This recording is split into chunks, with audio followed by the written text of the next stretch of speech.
President John F. Kennedy. Ladies and gentlemen, the very word secrecy is repugnant in a free and open society, and we are, as a people, inherently and historically opposed to secret societies, to secret oaths, and to secret proceedings. We decided long ago that the dangers of excessive and unwarranted concealment of pertinent facts far outweighed the dangers which are cited to justify it.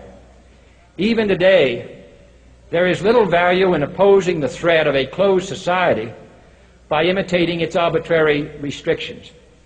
Even today, there is little value in ensuring the survival of our nation if our traditions do not survive with it. And there is very grave danger that an announced need for increased security will be seized upon by those anxious to expand its meaning to the very limits of official censorship and concealment.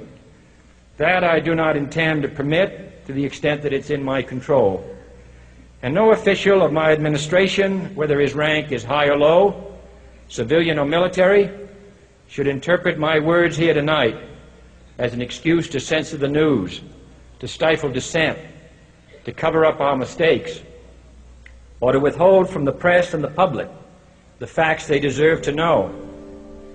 For we are opposed around the world by a monolithic and ruthless conspiracy that relies primarily on covert means for expanding its sphere of influence, on infiltration instead of invasion, on subversion instead of elections, on intimidation instead of free choice, on guerrillas by night instead of armies by day.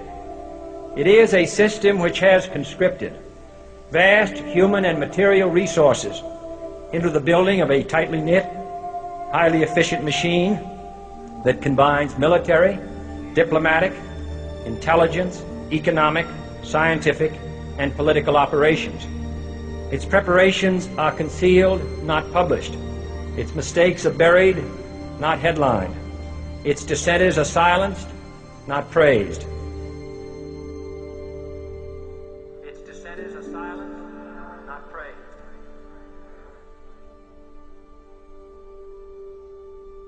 Its dissenters are silenced, not praised. Its dissenters are silenced, not praised. Its dissenters are silenced, not praised. Its dissenters are silenced, not praised. No expenditure is questioned, no rumor is printed, no secret is revealed. No president should fear public scrutiny of his program, for from that scrutiny comes understanding, and from that understanding comes support or opposition, and both are necessary. I am not asking your newspapers to support an administration, but I am asking your help in the tremendous task of informing and alerting the American people. For I have complete confidence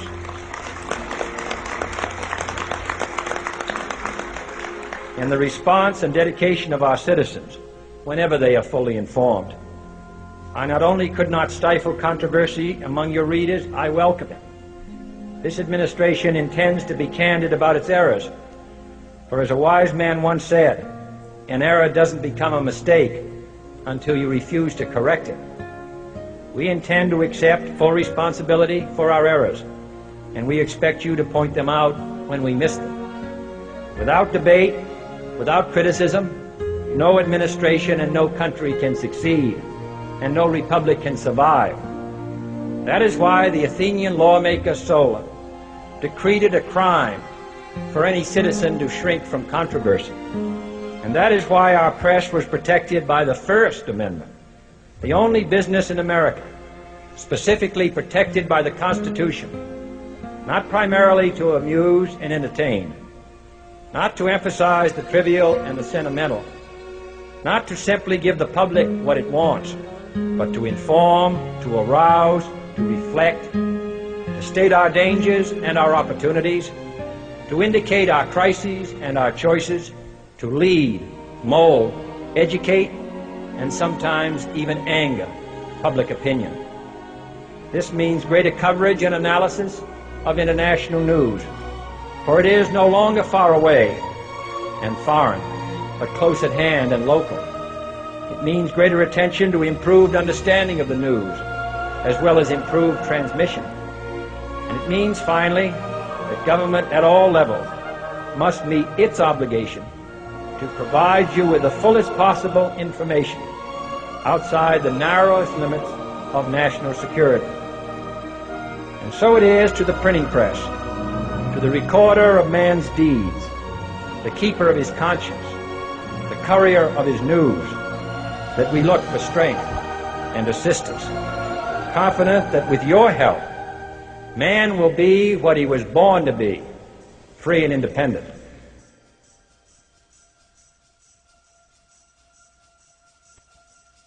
You were both in Skull and Bones, the secret society. It's so secret we can't talk about it. What does that mean for America? The conspiracy theorists are going to go wild. I'm sure they are. I don't know. I haven't seen the web. Number 322? You both were members of Skull and Bones, a secret society at Yale. What does that tell us? Not much, because it's a secret. Is there a secret handshake? Is there a secret code?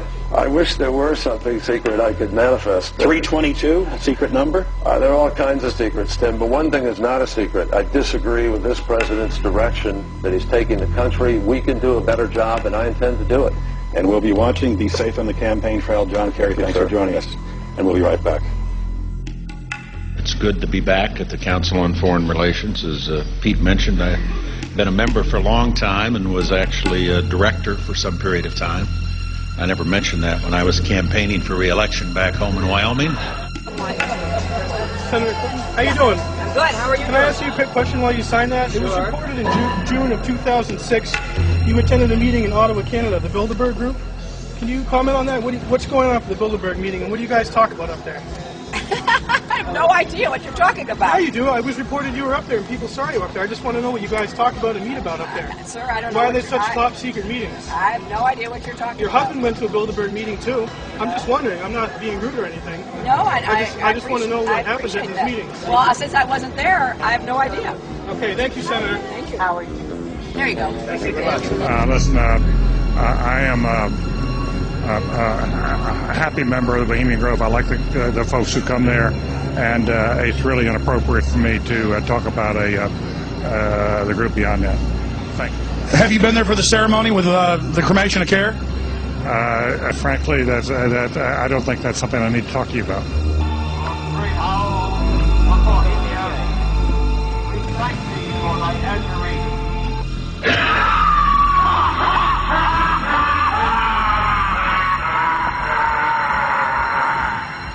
Have you been there for the ceremony with the cremation of care?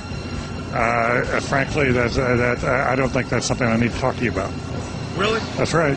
Well, I'm Alex Jones, and I snuck in there in 2000. I'm the guy that blew it wide open and got the video. It's been on national TV. Well, I disrespect you for that. You do? I do.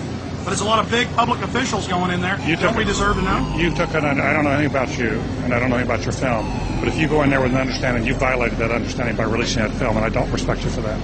Really? But we have public officials. I'm sorry. You took an understanding when you went in there that you would not do that film, and did you have an understanding when you went in there? No. Did you crash it?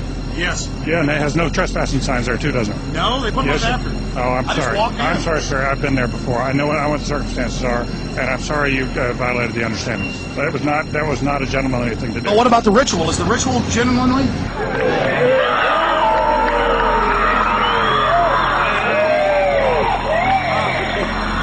Sir, everything. I don't owe you this comment. I know. This is what's called ambush journalism, and I disrespect you for that as well. So thank you and goodbye. The ritual? It's none of your damn business. Oh.